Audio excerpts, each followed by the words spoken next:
রক্ত নেওয়ার সময় 10 বার 12 বার করে ফোন, দাদা আমার অমুকজন হসপিটালে ভর্তি আছে, শরীরে রক্ত শূন্য, রক্ত লাগবে, অপারেশন হবে, রক্ত লাগবে, ডেলিভারি হবে, রক্ত লাগবে।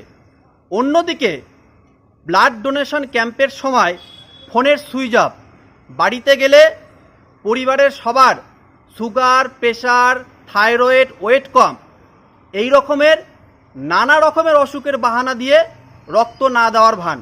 তাহলে এইবার আপনারাই বলুন, এইভাবে কি সমাজ চলবে? প্রকৃত সমাজসেবীরা সমাজের জন্য সর্বস্ব দিতে দিতে ফকির হয়ে যাবে, আর এক শ্রেণীর লোক রক্ত নেওয়ার সময় রক্ত নিবে, কিন্তু রক্ত দেওয়ার সময় পরিবারের আর কাউকে পাশে পাওয়া যায় না।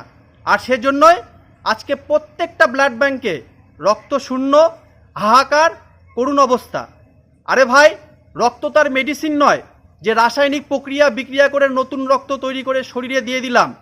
মৌখিক বিজ্ঞপ্তিতে পরিষ্কারভাবে বলা আছে, রোগী যে পজিটিভ সেই পজিটিভ ডোনার নিয়ে যাবেন, তবেই আপনি রক্ত পাবেন।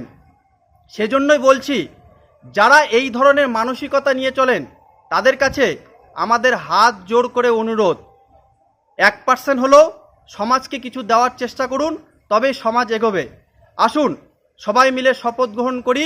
দক্ষিণ দিনাজপুর ভলেন্টিয়ারি ব্লাড ডোনার্স অ্যাসোসিয়েশনের পক্ষ থেকে এক মেগা রক্তদান শিবিরের আয়োজন করি। এই দুর্দিনে ব্লাড ব্যাংকের পাশে থাকুন। যারা যারা এই রক্তদান শিবিরে অংশগ্রহণ করতে চান তারা তাদের নাম এবং ফোন নাম্বার কমেন্ট করে জানান।